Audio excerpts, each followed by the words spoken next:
In the Master's Hands, Understanding the Parable of the Potter and the Clay by Phillip Keller. Introduction. These lines are being penned high on the summit of the Great Divide in the northern Canadian Rockies. This is grand, still, awe-inspiring terrain, especially in autumn when mist and clouds drape the peaks in veils of mist. Frost has tinted the foliage with its first fall colors, and the frenzied, frantic sounds of modern man are far removed. This is a spot to think long thoughts, to meditate quietly on the meaning of life, to search one's soul for simple yet profound realities which transcend time and our few fleeting years upon earth. The more so because for the past 14 months, my own life has been closely intertwined with 14 families, each of whom face terminal illness. Death has been camped on their doorstep, and at such times, a man must ask some hard questions of his own hard heart. Why am I here on earth? What am I here for? How shall I live? What is the end? Am I ready? For the earnest spiritual person who seeks eternal verities, the answer lies in his own relationship to Yahuwah, our Father.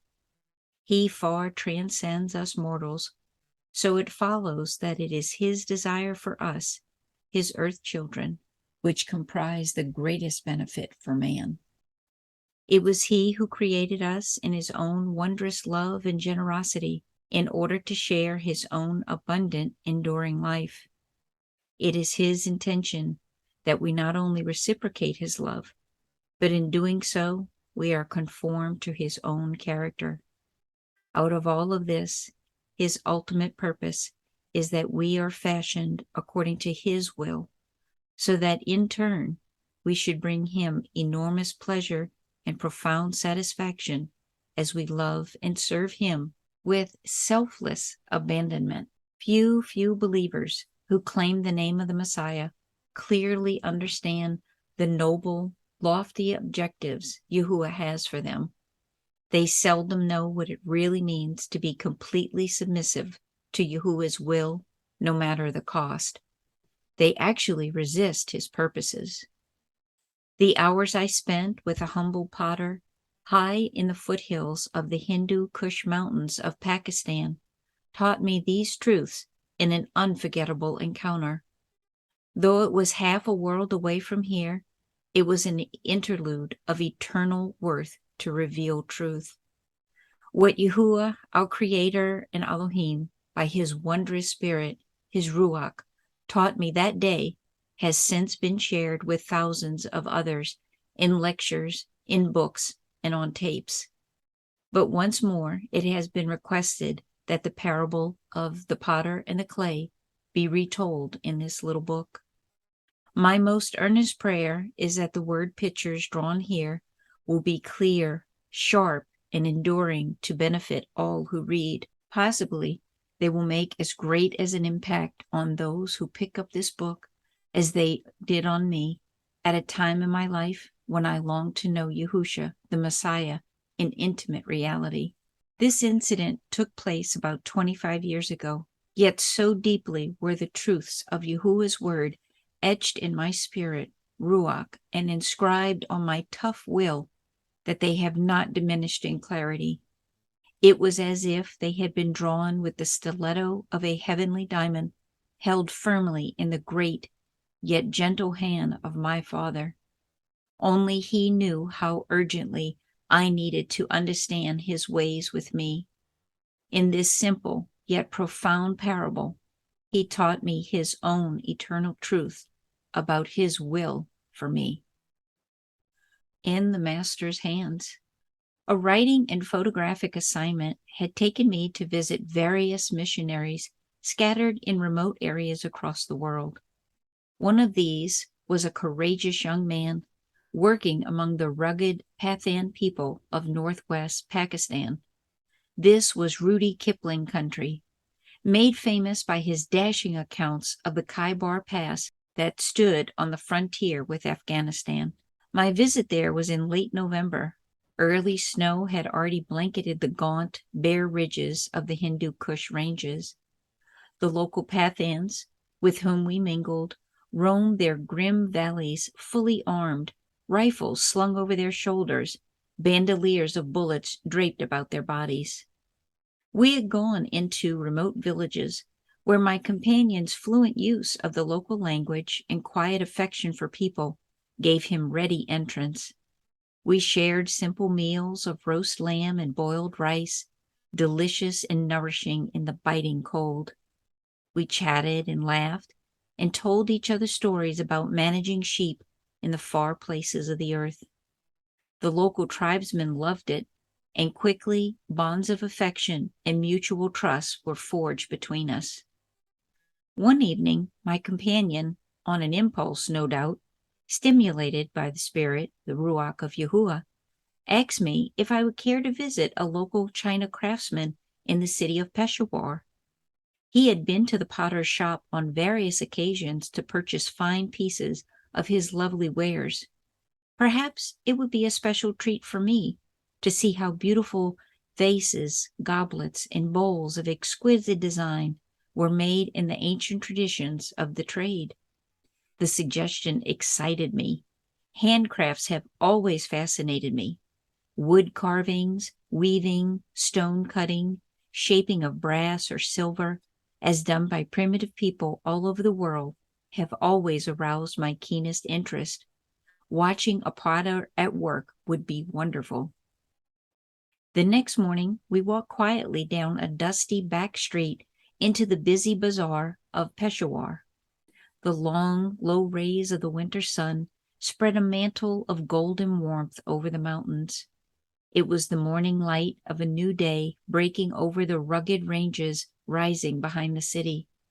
It was, unknown to me then, also the dawn of a new day of spiritual illumination that would sweep over my hard heart and stubborn spirit. From at that point in my spiritual pilgrimage, my life, my aims, my ambitions were very much my own. I claimed to be a believer, a follower of Yahushua the Messiah. I insisted that my loyalty and love belonged to Yahuwah my Father.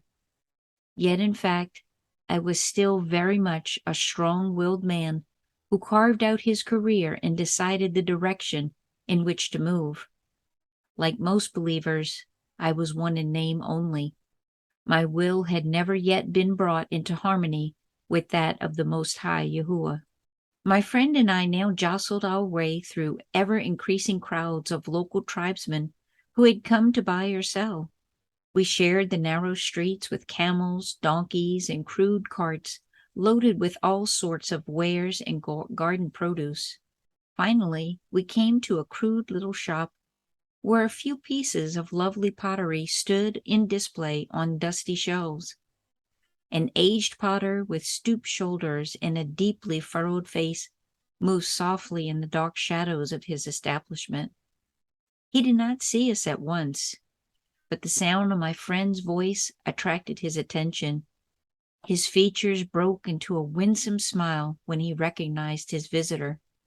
With a wide sweep of his long, thin arm, he invited us to enter his shop. The usual formalities of a polite Eastern greeting were exchanged. I was introduced with a gentle dignity as one who had come from afar. Cordial pleasantries were indulged as the old gentleman showed us some of his magnificent masterpieces. Some of the pitchers, goblets, and bowls were the most exquisite handcrafted china I had ever held in my hands. The old gentleman explained with great patience that as a small lad he had been sent to the border country of China to learn the trade. There he worked for years as an apprentice to some of the most skilled artisans. Noticing my genuine, sincere interest in his story and in his art, for it was just that, his eyes, tired and dim with long years in the dimness of his dark shop, began to glow with fresh fervor. "Would you care to watch me work on my wheel?" he murmured softly, almost as though he was apologizing for even suggesting the idea. "Oh, yes," I replied eagerly. "More, much more than that. Please show me every step you take, from beginning to end, in fashioning something lovely from a lump of crude clay." His response was immediate and positive. New vigor flowed through his frame. He had an audience. He would do a masterpiece. Out of the comparable dimness of my own memory, there began to come to me those simple, startling phrases from Yirmiyahu 18:2. "Arise and go down to the potter's house, and there I will let you hear my words." Little did I dream how clear, how dramatic, how profound Yahuwah would speak to me that day in that dimly lit shop. He would convey to me as a man a message more emphatic than anything I had ever heard from any preacher in any pulpit. The old potter crooked his bony fingers, and in that gesture so typical of the East, beckoned me to follow him to the back of his shop. It was so dark I almost had to feel my way through the gloom. He swung open the rickety door to a small sheet metal shed that stood in the corner. A vile, repulsive, overpowering stench of decay engulfed my senses. I recoiled from the edge of the dark black pit in the floor before me. What is this? The unspoken question swept through my subconscious. As if in reply, his simple statement startled me. This is where the work begins. Wrapping his threadbare old cloak around him, the potter kneeled down beside the dark, nauseating hole. Extending his long, lean arms into the pit, his skilled hands searched amid the lumpy clay for a fragment of earth exactly suited to his wishes. He took great pains to choose a clod of mud that would serve his needs. Stooped over the pit, he paused to explain that a certain variety of local grass was added to the moist earth in the shed. The two were trampled together by his bony feet. The organic content of the plant fibers decaying in the mud added to the colloidal qualities of the clay. This accounted for the awful odors, but it also made for the finest earthenware. Searching carefully, his skilled and sensitive hands finally found the precise piece of clay he desired. He lifted it tenderly from the dark mass, molding it gently between his palms as he stood to his feet. With a shattering impact, the remarkable statements from Psalm 40 came crashing into my remembrance. In a flash of brilliant, lucid illumination, I saw vividly what the inspired psalmist meant so long ago when he wrote, "I waited patiently for Yahuwah, and he inclined unto me and heard my cry. He brought me up also out of a horrible pit, out of the miry clay." From Psalm 40, verse 1 and 2. Yes, I too had been in the darkness of despair and degeneration and death. I had been in the place where there seemed to be no hope. I had been in the pit of degradation. But the Master reached down one day, and with loving care and tender skill, picked me out, chose me, and lifted me from my awful place. He had a special intention for me. Out of a lump of crude clay, he would fashion something special. He, and he alone, would bring some beauty out of such earthy material. Though I had watched the potter only for a few minutes, one salient aspect of his behavior impressed me more than anything. Quite obviously, he already had in mind the production of a magnificent masterpiece. He was not a casual craftsman. He was a true master of art. Every movement he made, every step he took, every decision he carried out was done with the utmost care and precision. He was determined to make something of beauty and unique loveliness. Gently, he closed the door to the pit behind him. It creaked on its rusty hinges, as if to say, "That's all for today." The stooped old gentleman slowly shuffled across the shop. As he moved through the shadows, he kept molding the lump of clay in his strong, sensitive hands. He pressed it and patted it until he had shaped it into a round, smooth ball of earth, exactly the size best suited to his needs. Did I wonder why, at times, I felt the hand of Yahuwah shaping me? Did I recoil from the pressures often applied to my life, compressing my character, shaping my soul? Oh, yes, indeed. Yahuwah's spirit, his Ruach, was already speaking to my dull spirit very emphatically in that little shop. In the center of his work area stood a massive round slab of stone. It was crudely cut and roughly chiseled from the rough rock of the mountains nearby.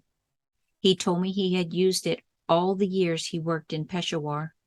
With the greatest care, he placed the ball of clay exactly in the center of the stone. It really astonished me what pains he took to place it precisely where he could handle it best. Then, drawing up a well-worn stool, he sat down before the stone. I noticed that he had a very primitive, thread-like piece of equipment, which he operated with his feet. This arrangement made him able to start or stop turning the wheel. He could whirl the rock very rapidly, or he could rotate it very slowly, whichever he chose. Strangely, emphatically, clearly, the word of Yahuwah came to me again from Psalm 40, verse 2. He set my feet upon a rock and established my goings. It was the Master who, in truth, lifted me out of the awful pit of my old, disgusting life. It was he who would center me in Yahusha. It was his compassion, which by his mercy could set me going in a new direction. Never before had I fully seen or understood all of this. I could not comprehend clearly how I was but a bit of earth in which Yahuwah's will was being worked out. No wonder Yahusha taught us to pray humbly. Your will be done on earth as it is in heaven. Yes, in this chunk of clay, this clod of mud, this bit of earth between his strong hands. Yes, in my little life. Out of sheer necessity, for there is no other way, I had to be centered and grounded upon the rock of Yahusha. Here I was, a fragment of clay, formless, and, as yet, unfashioned, under the intimate touch of the Master's strong and knowing hands. What hope, what assurance, and what wondrous consolation! As I watched the potter begin to whirl the stone, I was galvanized by the intense look on his face. He could see more than a mere lump of clay turning on that stone. He could see emerging from the mud a vessel of lovely perfection and exquisite design. It was his desire, above all else, to turn out a goblet that would gleam with rare beauty and unusual elegance. He told us so. He said that was what he had in mind. That was his intention. That was his will. There was in this crude clay an enormous potential for a vessel to emerge for noble and lofty service.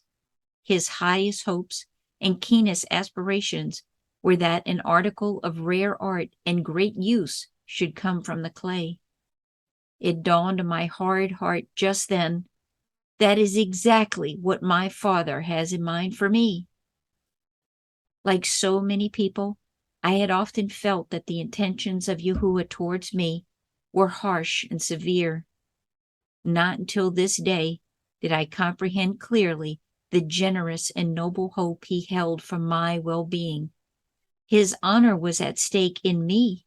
From this life of mine, he longed to produce a vessel of honor that could and would serve him well, doing noble service. But in a great house, there are not only vessels of gold and silver, but also of wood and earth, and some to honor and some to dishonor. From 2 Timothy 2:20. Little wonder that a special intensity pervaded the lined features of the aged craftsman as he began to turn the great slab of stone with a small threadle operated by his bare and bony feet. The gleam in his eyes told me he had intended to so impress his will on the clay that it would become a handsome article of great worth. His expression was one which combined joy, hope, and eager anticipation.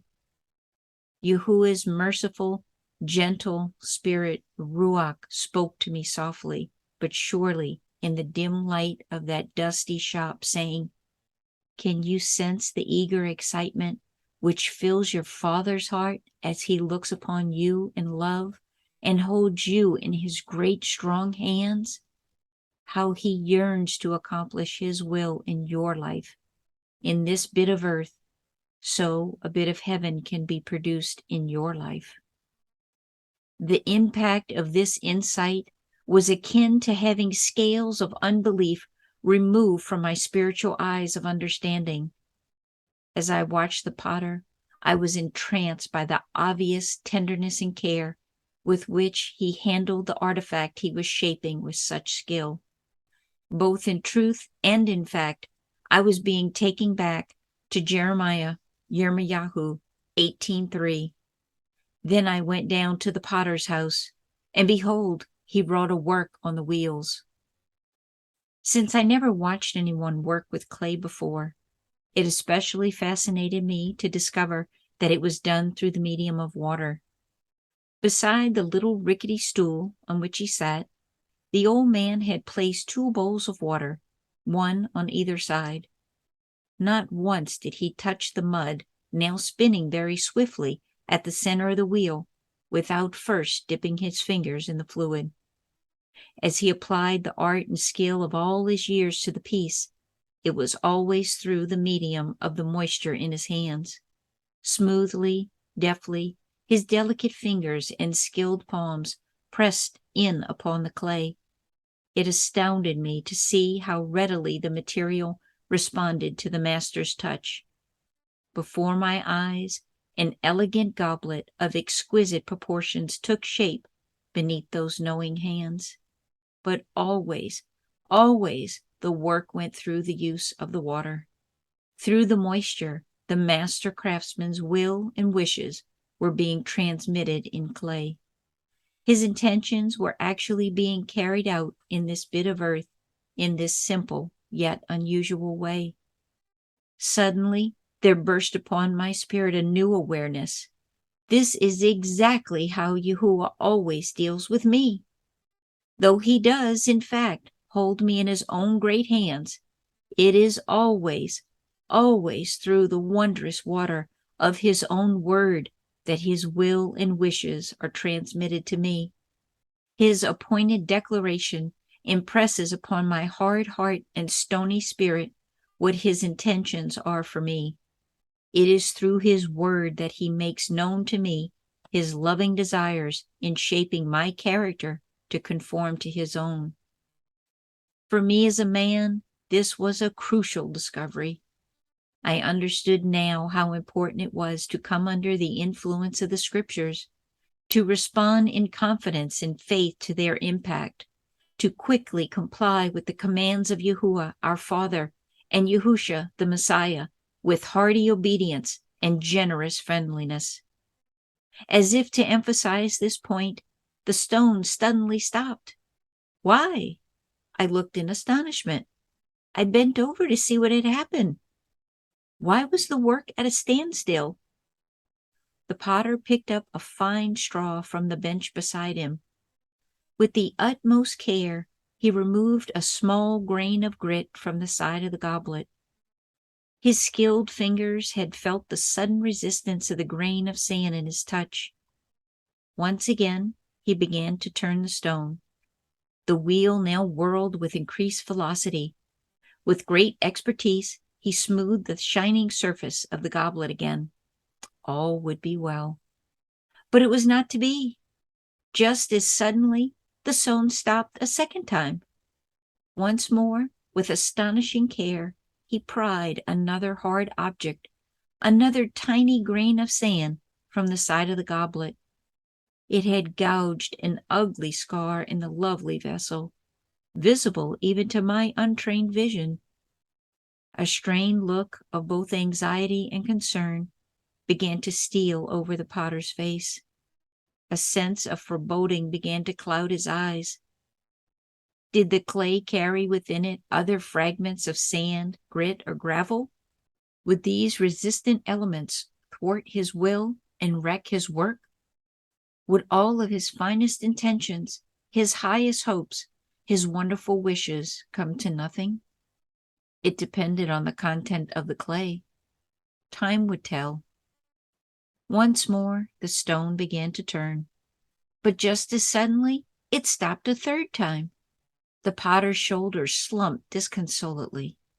An abject look of dismay welled up in his tired eyes. In despair, he pointed to a deep, ragged gouge that cut an angry gash in the body of the beautiful goblet. It was ruined beyond repair. In a gesture of frustration and utter futility, he crushed the clay down upon the wheel. Beneath his hands, it was again a formless mass of mud, lying in a dark heap upon the stone. And the vessel that he made of clay was marred in the hands of the potter. From Jeremiah Yirmiyahu 18:4. Oh, the titanic truth of that ancient statement in Scripture. How often, in thousands upon thousands of lives, the superb work of the Master has been marred beyond remedy. The lesson came home to me with the explosive power of the dynamic truth released in me by Yahuwah's own spirit, Ruach. Why was this rare and lovely masterpiece ruined in the Master's hands? Because he had run into resistance. The truth burst about me like a crash of thunder and a flash of lightning. Was this happening in my life? Were Yahuwah's finest intentions for me being frustrated by the hardness of my heart, the tough intransigence of my will? Was the patience of my Master in trying to perfect me coming to nothing? I was a man well in the middle of life. The first 40 years were already past and gone, with not much of eternal worth to show for them. Was my character to be marred and made of no account? Would I end up a grief to Yahuwah, a total disaster under the merciful hands of the Almighty Potter? Obviously, the choices were mine as to what would happen. Either I could decide to comply with Yahuwah's commands, to comply with my Father's wishes, and submit to the benevolent sovereignty of his own spirit, Ruach, or I could prefer to go my own way, exercise my own will, and stubbornly execute my own wishes in opposition to Yahuwah. In dismay and pity, I turned to my friend and asked him in a low whisper, "What will the potter do now?" The urgent question was passed on. For a few moments, it seemed to hang suspended, unanswered, like a dark cloud in the oppressive atmosphere of that dingy shop. Then the potter turned to look at me from his wobbly stool. His eyes were clouded, sad, like deep wells filled with remorse. He spoke softly, hesitantly. "I will just make a crude peasant's finger bowl from the clay." His tired frame seemed more bent than ever. What a burden this was for him to bear! Smoothly, the rugged rock began to whirl again. A subdued, heavy stillness pervaded the place. None of us spoke. Swiftly, deftly, with a minimum of time, a very plain little finger bowl was shaped on the wheel. What might have been a rare and gorgeous goblet was now no more than a common little vessel to be used in some peasant crude hovel. The master craftsman was obliged to set aside his first and finest intentions. What had come from his hands was now second best. A bit of earth, a piece of clay, that might have adorned a king's palace or some royal residence was now destined for menial service of little worth. So it was that the word of Yahuwah came to me with penetrating power. So he, Yahuwah, made it again another vessel, as seemed right to the potter to make it. From Yirmiyahu 18:4. In the lowly, humble surroundings of that potter's shed in Peshawar, I had to ask myself some searching, sobering questions. They would begin to alter the whole direction of my life from that day onwards. Here they are. Is my life going to be a noble goblet, fit to contain the fine wine of Yahusha's very life, from which others can drink and be refreshed? Or am I only to be a clay finger bowl, in which others dabble their fingers merely to pass on and forget all about it? It was one of the most solemn and serious moments in the whole of my spiritual pilgrimage. Very rarely had I been so acutely aware that my Father was speaking to me very intimately, very directly by the events around me. Father, your will be done on earth, in clay, in this human clay of my life, as it is done in heaven. Do I really mean this? Do I really want it? Do I really intend to have it happen to me? These are penetrating questions which every believer at some point in life simply must face. Are we going to do Yahuwah's will, or are we not? Will we submit to his wishes and comply with his commands, or not? When Yahusha the Messiah was here among us, he constantly reiterated that he was here to do the Father's will. His entire life of such impeccable conduct was a living demonstration that he did only the will of his Father. This utter compliance with the wondrous will of Yahuwah was the means whereby he secured our salvation and brought us from death to life. It follows then that if we are to be his people, he calls us to submit ourselves to his set-apart wishes. And as we live in harmony with him, our lives too can become fit vessels of great honor to his name. Though the Pakistani potter was not fully satisfied with the rather ordinary outcome of his labor, he was still intent on completing the process of making the piece so I could see how it was done. I had several more stern lessons to learn in this simple shop.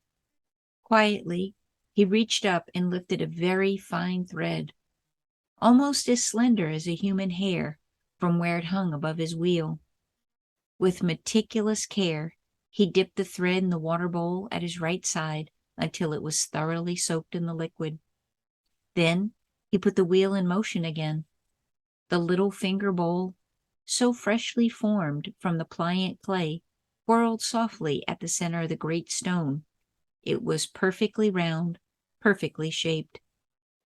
Taking the wet thread in his two strong, slender hands, he pulled it taut between them. Then, with a swift, sure motion, drew it smoothly across the base of the little bowl. The smooth action deftly separated the fresh piece from the lump of mud from which it had been shaped. This done, he stopped the stone. A long, low sigh escaped his lips. A sad, far-away look filled his tired eyes. It seemed his rounded shoulders slumped deeper than ever. "It's only a finger bowl," he mused, speaking as much to himself as to me, "but it takes as much care as if it was indeed a gorgeous goblet." During the pause that followed, the spirit and ruach of Yahuwah spoke again in profound clarity. There comes a time when the one fashioned under the master's hands simply must be cut off, separated from the old ways, the old life, the former habits, the previous attitudes. There is a detachment necessary for the newly formed vessel to be set aside for special service. This principle is one which many so-called believers have difficulty grasping. I was one of them at that point in my life. The process of being set apart from my contemporaries and the milieu of the world system from which I was chosen by Yahuwah appeared to be rather too severe. Yahusha's startling statement came home to my heart with tremendous impact as I watched the potter stand to his feet and lift the tiny vessel tenderly between his hands. You have not chosen me, but I have chosen you and appointed you. What for? That you should go and bring forth fruit, and that your fruit should remain. From Yohanan 15:16. With the utmost care, the aged craftsman glided across the little shed and set the raw green piece on a shelf nailed to the wall. In a low voice, he whispered to us, "It must sit there quite a long while until the clay cures properly." Then, as an afterthought, he added, "You see, this kind of work is not done in a day. It takes time, lots and lots of time, to turn out fine china." Most of my early life, I had always been such an impetuous person. I was so impatient to get on with things. My driving disposition often demanded instant action and immediate results. But Yahuwah, my father, was not like that. He never seemed rushed and hurried to achieve his ends. He took so much time and care and loving patience to perfect his work on earth. Whether it was growing a mighty oak, shaping a majestic mountain, or fashioning a human character, it all took time, time, time. His work was not done in a day. It dawned on my dull spirit that morning as I stood gazing at the array of chinaware on the potter's shelves that it would take months, years, a lifetime for me to be brought to full maturity in the master's tender hands. There would be long spells in life when I too would feel very much that I was simply set on the shelf. These would not be easy interludes for a man with my personality. One of the most difficult lessons for me to ever learn was to wait for Yahuwah to move, to wait for him to pick me up and take me on to the next stage of maturity, to wait for him to perfect his purposes in me. We of the Western world are so keen to be on the go. We attach so much importance to being in the whirl of things. We demand action, action, action at all times. Our ways are not necessarily the master's ways, nor are our human impulses his desires. And we do well to realize that there will be times when he sees fit to set us aside in stillness and quietness to achieve his finest intentions for us. The painful waiting is one of the means used for our ultimate improvement. In humble acceptance of his arrangements, there lies peace. Be still and know that I am Yahuwah. I will be exalted among the heathen. I will be exalted on the earth. From Psalm 46:10. Yes, in this bit of human clay, in this fragment of earth, Yahuwah will be honored in me. Those special moments in the hushed atmosphere of that dusty spot were to change my entire perspective on life for the rest of my days. For the first time, I saw clearly Yahuwah, my Father's view of his heavenly work in the world. He was bringing sons and daughters to esteem by conforming them to his own wondrous character. This is why he made me. This is why I was here. This is what he had intended for me as his new creation, the special one in his care. But the potter was not yet done with demonstrating all of his skill to us. He crooked a bony finger in my direction, giving me the ancient sign to follow him to his tiny furnace room. It could hardly be called that. It would be better described as a corner of his crude establishment where the final glaze was put on his pottery. I had often wondered just how this was done. I love beautiful handcrafted pieces, no matter whether they be paintings, carvings, pottery, or even hand-woven pieces. Earlier that morning, I had gazed in wonderment and awe at the gorgeous goblets, vases, pitchers, and plates which adorned this master craftsman's display cases. They were some of the most exquisite china I had ever seen anywhere in the world, and I had traveled to some 30 countries. There was a patina of perfection on his pieces that I had seldom seen before. They literally glowed with a rare and remarkable beauty. They were, in truth, masterpieces. The old gentleman invited me to stoop down and peer through a small quartz window into the fierce fires of his retort. Just the heat radiating from it made me draw back lest I be burned. This is where the final glaze is put on the pottery. A strange little smile played about his lips. Most people do not know that fine china comes from fierce fires. He looked away softly into the shadows of his shop. You cannot get beauty without some severe suffering. It was a profound philosophical statement. It was more than that. It was a powerful spiritual principle. Perhaps he spoke it with such deep conviction because it reflected the sum total of his own hard life in this dingy place. Year after year, season after season, there had come from this dusty little shop on a side street in Peshawar some of the most lovely china in the world. Out of the furnace of his own affliction, there had emerged exquisite pieces of wondrous beauty to enrich many homes and serve many lives. As if to put the final touch on all that he had shown me that morning, Potter looked me full in the face, his eyes now bright with intensity.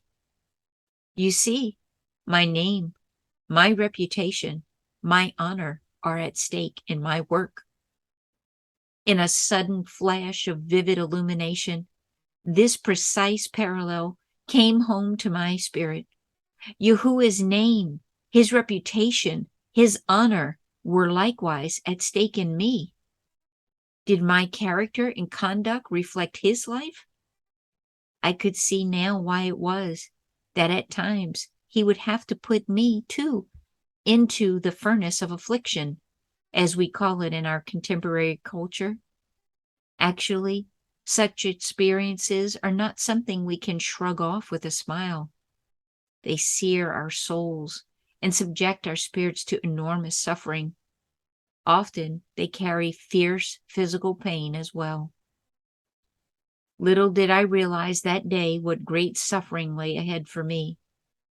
There would be times of such stern testing, such burning heartache, such severe sorrow, that the trivia and tinsel of life would be consumed in the refining. I began to find in life that the most remarkable people, the most lovely characters, the most shining spirits were those who had in truth been through the fire. These were the ones with that special quality in their lives that drew me to them with awe, wonder, respect, and love. They were masterpieces who had submitted to the severe but noble purposes of Yahuwah.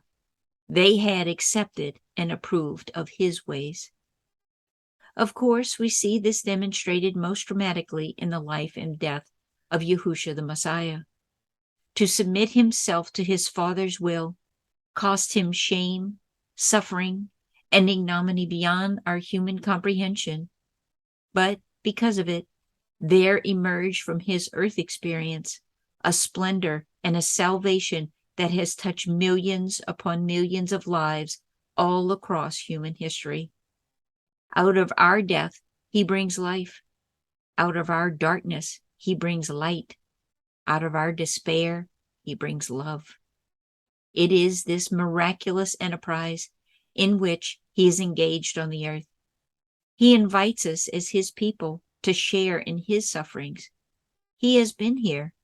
He has lived where we live. He has endured our sorrows as we do. He understands us fully. It is He, the master craftsman, who is creating in us His own sublime workmanship. He is perfecting beautiful people. He is setting us apart for special service to all His earth children.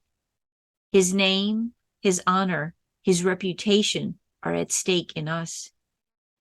To Him is the praise and honor forever.